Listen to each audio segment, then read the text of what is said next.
So that's basically the macro setup for me. I'm very bullish risk, bullish crypto, bullish technology, bullish carbon credits, bullish bonds, bullish gold. Don't really have any of it.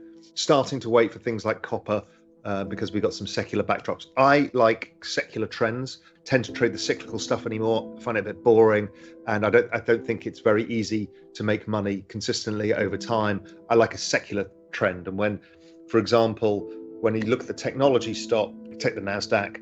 If we take the Nasdaq on a log chart, we've come back to the bottom of the log trend channel, and we've had all of the bottom indicators and signals. And usually, if you can buy the cyclical sell-off when it hits the secular trend, that is the sweet spot. We're in that sweet spot now. We're in the sweet spot in crypto, technology. We will get there probably in copper as well, and a few other markets where it starts to get very, very interesting for very high future expected returns. We saw something not dissimilar in carbon as well. So that's where we are. Cyclical pressures down to the secular trend. I love my secular trends. My big secular trends are India, technology, exponential age technology. That's a whole host of things, from robotics to AI to EV to distributed data to metaverse. All sorts of things come in that bucket, and I've been writing quite a lot about that over the last few years. Exponential age is the other big theme. Stuff like, I like the Middle East, and maybe Saudi Arabia is the one, harder to trade, but I think it's really interesting. I'm bullish on copper, as I said, carbon for those reasons as well. And then crypto is the bigger bet for me because I think it has a higher expected return. Comes with more volatility, but I'm happy to stomach the volatility because I've got an income, thank God. And so that means I can allow the volatility of my portfolio moving around because I've got money coming in. But if you're trying to live off crypto, it's bloody difficult because it goes up and down a lot. Got your eyes on any metaverse projects? I'm not really investing in the metaverse yet. Really, I had a go at tokens, Decentraland and other stuff. I know they've done pretty decently. We, for Real Vision, have been exploring and used Vatom, which I really like, which most people aren't aware of. And we've also obviously used On Cyber and 6529's OM. So those are the ones I'm really looking at right now. And that's really from a Real Vision perspective, as opposed to the broader perspective. I'm not really in that kind of gaming world, so I won't see this coming up. Obviously, Other Side by Yuga Labs is interesting as well. Let's see what they do. I'm sure they'll do something pretty good because they're pretty good at that. What do you think about ETFs in crypto? I think we've all learned the lesson that they're terrible in terms of anything that exists is based on a futures contract. The SEC is just a mess. So I doubt it. I think they just want to have that battle, and that battle is, we don't want you to have that. Meanwhile, something like George Noble's ETF, who was attacking me on Twitter all the time, George Noble's ETF, he's like, oh, Cathie Wood, these people are terrible, they're shocking, crypto's terrible. I think his fund's down to 70% in a month, which is pretty shocking. That stuff shouldn't be allowed to be an ETF. Raoul, is this the start of a new bull run in tech? Will crypto follow through? Crypto led it, and I think that tech is following through. So yes and yes, and I've been saying that for some time. So it's not like, oh, the price action. I was saying that as the prices were collapsing in October, and when the price was collapsing in June in crypto, that I've been positive. No, I hope I'm right. I'm not always right, as we all know. Do you believe there's a chance that the debt bubble would eventually burst? Obviously, we've all thought a lot about this topic, and I've been writing a lot in Global Macro Investor about this. And I think the answer is it cannot burst.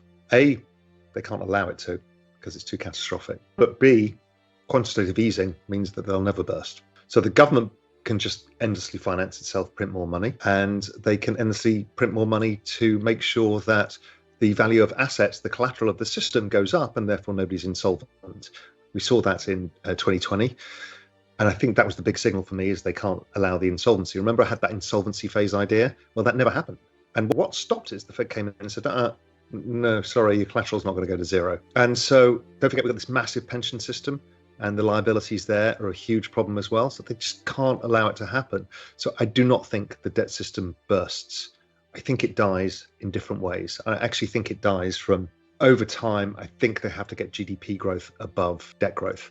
And that's going to take time. I think it's going to take a change in the demographic, i.e. the dying off of the baby boomer population, and then GDP growth driven by technology, and productivity growth has to go up. So it's actually a long-term game, and I think they'll hang it out for as long as possible, much like Japan has been doing and Europe's been doing. I think it's a long-term game, and what we get is the debasement of assets to counteract it, debasement of currency, which leads to higher asset prices and everybody getting more and more angry because the markets never go down.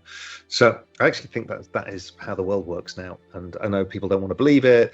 I think you're going to blow up yourself if you try and fight that game. I think we just proved it again. Yeah, nice shirt, by the way. It's the Irresponsibly Wrong shirt. dusted out the wardrobe just for you guys. I thought, you know what, I want to make a statement, and I am all in still in crypto. So about that. What about the dollar? Good question. Seen a few of those wing by, just great. Short and long term. Short term, I think the dollar falls a bit further. Might even get down to 95 in the DXY. So that's the unwind, the A. It's where it goes back again. But structurally, the dollar's in an uptrend, and it's driven in an uptrend because 85% of world trade is in dollars. 400% of GDP in debt is dollar-denominated debt. So we've got a structural shortage of dollars, and that shortage of dollars, either in times of crisis or times of boom, tends to drive the dollar higher. So still remain a dollar bull. And I've been. Here's a good story for you, actually. I was living in Spain in 2012, and we just had the massive financial crisis in Europe. We almost lost our banking system, had to buy a generator and tin food and crazy shit. Terrifying when you lose your banking system. And Cyprus lost its, obviously completely enabled, savings were wiped out. So it was a mess. You had to take cash, put it out of home, try and find gold, all of this shit. Luckily, the money printer stopped the collapse, right? Big lesson to be learned there. I didn't really still believe that to be the case, which I now do. But at that period of time, the euro was trading about 148.5, 148 against the dollar. And I was living in Spain, and I had euro savings, and my business, Global Macro Investor, was billing in euros. And I took the ridiculously brave bet, kind of like this crypto bet. I went, yeah, it's actually just like this crypto bet. I just went, fuck it, I'm all in on the dollar, because this is the wrong price. And Europe's got a structural problem here. And so I switched all of my life savings into, it's exactly the same as the crypto, just has less bang for your buck than the crypto does.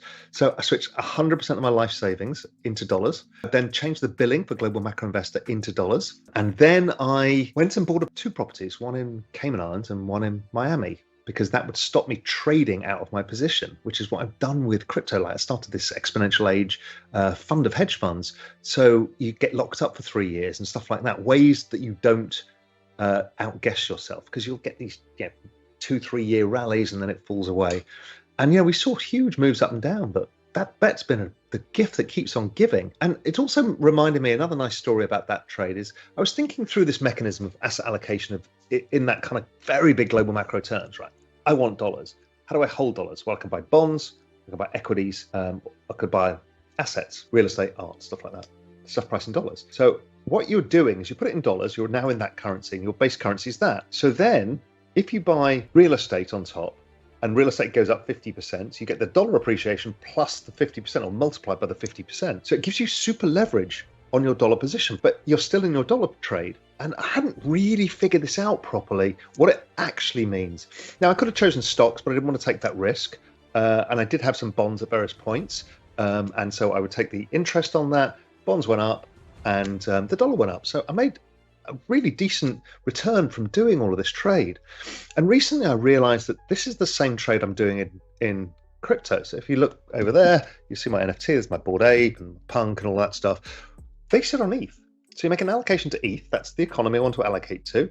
And in that economy, I try and buy a fixed asset, because fixed assets are scarce and they tend to do well when things are booming. So you buy a fixed asset, which is a rare NFT, or a community asset, which is something different, but an asset, or maybe like an equity, whatever. If that does well as well, it gives you the return over ETH. So if ETH goes up 10x and they go up 3x, you make 30x returns. Yeah, you don't think about this, do you? It's a free call option.